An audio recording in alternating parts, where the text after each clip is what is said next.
Охридското езеро, веднаш до Студенчишко блато, кој представува еден уникатен и раритетен опстанок кој взаемно со Охридското езеро со неколку милиони години, давајќи живот и формирајќи една сериозна екозаедница која не може една без друга да опстои.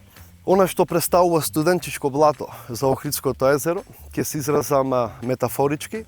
Ако Охридското езеро е човекот, тогаш Преспанското езеро се неговите очи, а Студенчишко блато представува душата на Охридското езеро. Неговиот литички карактер кој го има, не само што представува блато, туку представува една природна, прочистителна станица за Охридското езеро. До пред некое време се мрестеа многу риби во блатото, многу птици, меѓутоа за жал антропогениот фактор и недоволната грижа, мелагоманските желби за пари и градење на објекти доведе до уништување на 50% од ендемичниот свет на Студенчишкото блато, кое, као што кажав, е директно поврзано со Охридското езеро.